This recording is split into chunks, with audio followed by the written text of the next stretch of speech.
Happy Summerween, guys! If you missed Summerween at the Urban Tap in Pittsburgh, I feel bad for you. Seriously. This was no ordinary pop-up event. It was a full-blown, spooky season in June extravaganza. We're talking foggy cocktails, misty watermelons, people sweating in hand-glued costumes, and food so good it could raise the dead. Naturally, your favorite dino boy was there to eat everything that wasn't nailed down. But just when I thought the night couldn't get weirder, I was hit with a craving no snack could satisfy. To find the coveted Labubu collector's toy. Did I find it? Or did I end up with a Lafufu? There's only one way to know. Watch the video, drop a like, smash that subscribe, and tell me in the comments if you've seen a Labubu in the wild. Let's get weird. So I set out on a little quest through Pittsburgh to celebrate one of the weirdest, most wonderful mashups of the year, Summerween. Think Halloween vibes with summer energy, spooky drinks, creepy costumes, and zero chance of frostbite. The party's happening at the Urban Tap, which has 2 spots in the city, one in the south side and one in Shady Side. I hit up the Shady Side location to get my scare on. If you're looking to join the fun, you've still got time. It's running from June 20th to the 22nd, and again from June 27th to the 29th. Don't wait too long, or the only thing left will be cobwebs and regret. As soon as you walk in, you're greeted by a giant spider suspended from the ceiling, playful, a little eerie, and the perfect nod to the Summerween spirit. The space has a modern industrial feel, but for this celebration, it's been transformed with whimsical Halloween touches and sunny seasonal flair. A cheerful Summerween sign welcomes you, surrounded by friendly ghosts and festive decor that strikes just the right balance between spooky and lighthearted. The main bar anchors the center of the space, and beyond it, there are a few tucked-away rooms, each with its own personality. One near the kitchen is decorated with bright balloons, scary skulls, and little details that make it feel like a fancy haunted house. Down the hallway, you'll pass the restrooms, and at the very back, there's a quieter room, perfect for guests who want a little more space to soak it all in. I was seated in the front room, with a great view of the spooky energy as more guests arrived. Now, let's dive into their special menu.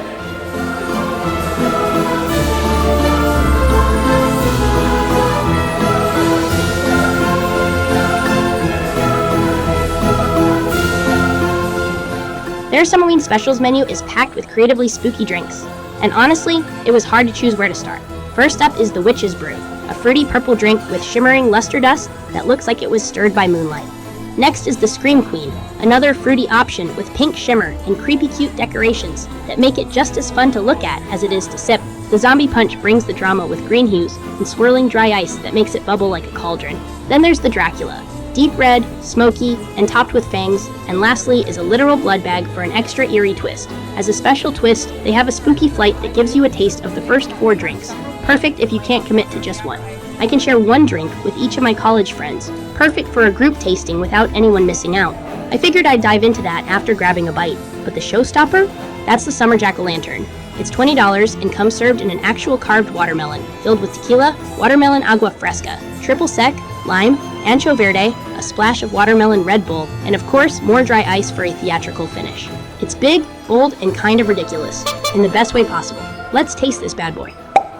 This over-the-top melon drink even comes topped with a real rose, because why not make it dramatic and beautiful? When you lift the carved lid, you get the full reveal, swirling dry ice bubbling up like a potion in a witch's cauldron.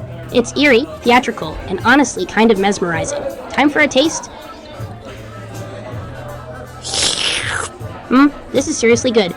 Ice cold, bursting with fresh watermelon flavor, and just enough tequila to remind you it's a party. Refreshing, fun, and totally unique. I'm giving this one a full 5 out of 5 stars. It's delicious, clever, and definitely a drink to remember. And now that my thirst for spooky cocktails is satisfied, let's check out the food menu, because all this haunting has made me hangry. They had a special Summerween food menu, but on the first night, it wasn't fully up and running.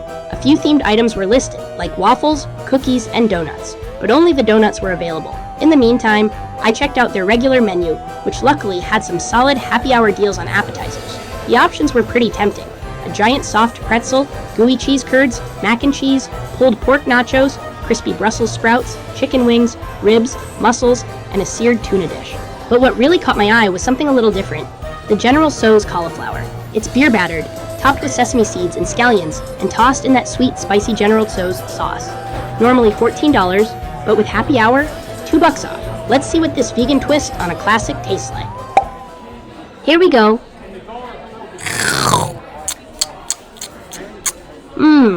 Wow, This is seriously delicious. The cauliflower is light and crispy, super fresh, not stinky, soggy, or overpowering.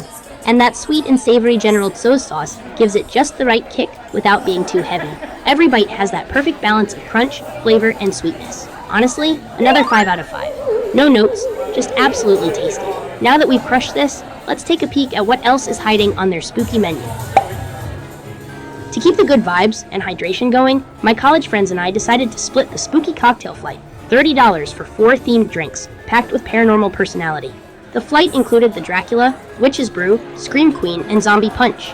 Each one decked out with fun decorations and eerie dry ice effects that made the whole table look like a potion lab. Time to give these a taste and see which one casts the strongest spell. First up, the Green Zombie Punch. This one's a total treat. Sweet, tropical, and super smooth with notes of coconut, pineapple, and mango. There's a subtle kick of rum in the background, and the gummy eyeball garnish adds the perfect creepy touch. Scarily delicious. I'm giving it a solid 5 out of 5 stars. Next in the lineup is the Scream Queen. This one's got a bit of a twist thanks to the salted rim, which gives it a more savory edge right off the bat. But then the strawberry creeps in on the finish, with just enough sweetness to balance it out. It's bold, unique, and totally worthy of its name. Another 5 out of 5. Screaming good, literally. Next up is the Purple Witch's Brew. Fingers crossed I don't get poisoned. This one's a real treat, not a trick. It's bursting with sweet berry and blackberry flavor, with just a whisper of booze hiding beneath all that glittery purple shimmer. If you've got a sweet fang, this one will cast a spell on you. Definitely a 5 out of 5. Magically delicious. And finally, we sink our teeth into the Dracula drink, complete with plastic vampire fangs and a dramatic red rose. Let's see if this one bites back. Delicious. This one had a subtle berry floral flavor with a hint of orange and a smooth tequila finish that crept in like a vampire at midnight. Bloody delicious, honestly. Another easy 5 out of 5 stars. No hesitation. Slurped it down like a thirsty ghoul. Now, let's take a look around and see what kind of spooky dessert I can sink my teeth into.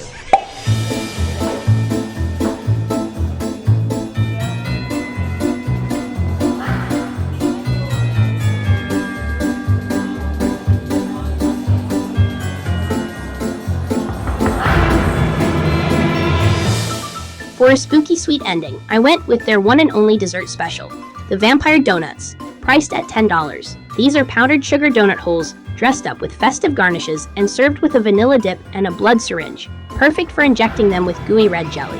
Creepy, playful, and totally on theme. Let's give these little monsters a bite.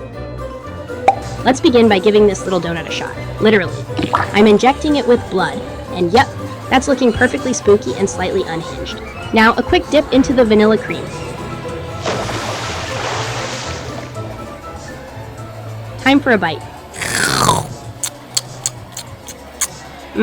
These are fantastic. Warm, slightly crisp on the outside, soft inside, and packed with just the right mix of creamy vanilla and sweet berry from the injection. It's playful, it's messy, and it totally works. Another 5 out of 5 stars from me. Everything I tried tonight was a hit, and I really hope Summerween keeps getting bigger and weirder every year. But the night's not over yet. Now begins my final mission, tracking down my very first Labubu toy. Let's see where this spooky little adventure takes me.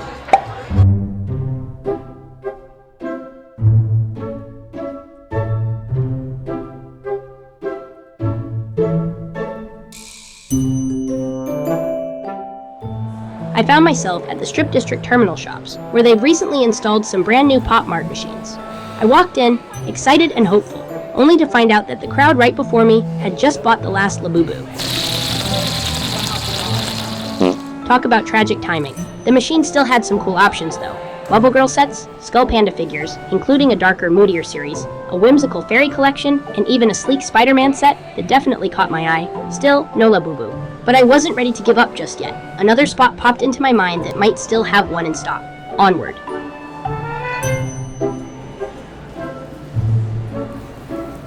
At Robinson Town Center, there's a new Japanese Miniso store that recently opened, and since they're known for carrying a bunch of fun collectibles, I figured it was worth a shot.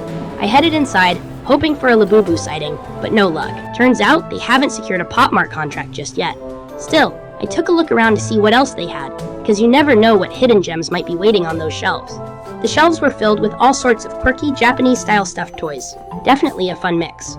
I spotted a chicken plush, something pink in a onesie, not sure what it's supposed to be. And who would design a character in a onesie anyway?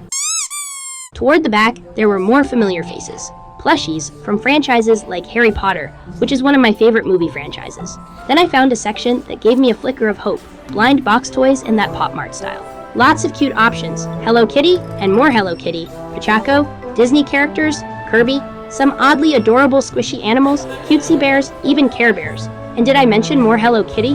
It was a solid selection. Just sadly, still no sign of Labubu. They also had a whole section of quirky snacks that definitely caught my attention. First up, turtle chips in all kinds of wild flavors. Then, shrimp chips. Yeah, not for me. There were a few more mystery bags, but honey butter chips? Now those sounded promising. I even spotted Hello Kitty branded barbecue chips and a spicy version of the turtle chips labeled fiery, because apparently even turtles need a little heat.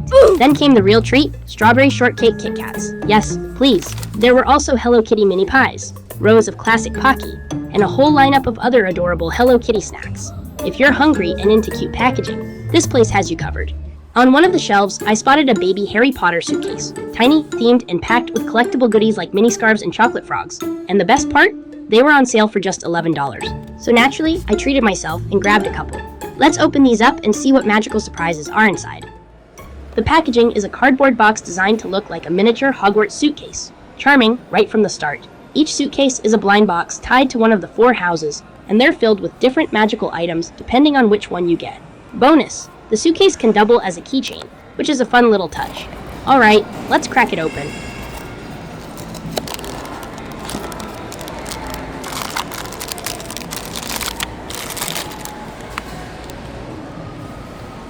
First thing inside, some themed stickers to decorate the suitcase. Looks like this one's Gryffindor, complete with a tiny platform 9 and 3/4 train ticket. Inside the case, there's a small pouch holding a Gryffindor scarf, a prefect pin, a Howler letter, and a mini box of Birdie Bot's Every Flavor beans. There's also a keychain attachment so you can clip it right onto your bag. Honestly, it's a really cool little collectible, perfect for fans. Let's check out the second one and see what surprises it holds.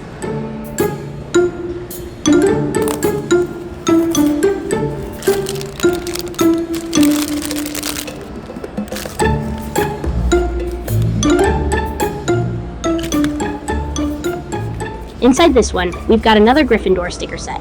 No complaints here, it's my favorite house after all. The treat pack inside is different this time, which makes it even more fun. First up is the keychain, followed by a mini replica of Harry Potter's wand.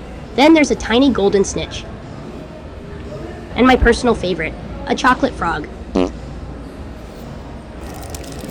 Rounding it out is a miniature advanced potion making book, which is a nice touch. Overall, this set is a really fun collectible, and I'm glad I picked them up. The next day, I decided to give my Labubu hunt another shot. I headed back to check the Pop Mart machines in Pittsburgh to see if my luck had changed. Let's see how that went.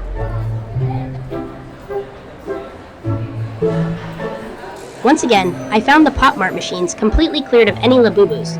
Just a bunch of quirky figures I'd never seen before. There were some duck characters, an Angry Boy series, and a little girl with oversized cheeks that honestly felt more confusing than collectible. But just as I was about to give up, luck struck. The Pop Mart restock team showed up and started refilling the machines right in front of me. They loaded in some new Skull Panda fluffy keychains and a few hard plastic Labubu figures, but not the ones I was after. Close, but not quite it. Then it hit me. I remembered another shop that carries collectible toys and might just have what I'm looking for. Worth a shot, right?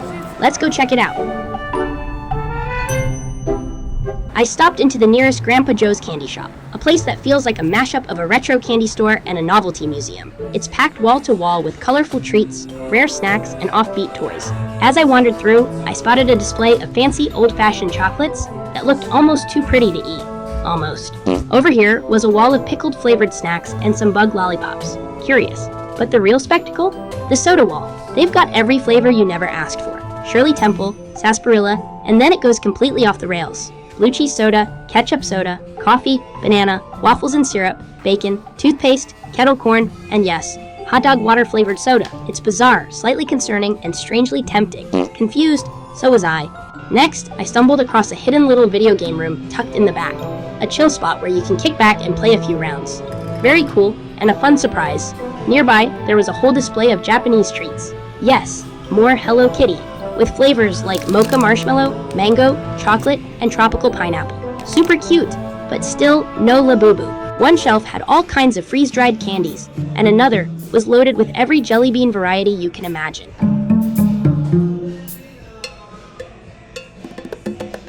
In the corner, I found a small toy section, and while I was hoping for a miracle, no Labubu there either. But I did spot a tall display tower filled with colorful wind-up toys. Quirky, retro, and honestly pretty fun. Let's check those out.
Let me know how you celebrated Summerween in the comments. I'd love to hear. If you enjoyed the adventure, don't forget to like, share, and subscribe. Until next time, stay spooky and have a frightfully fun summer.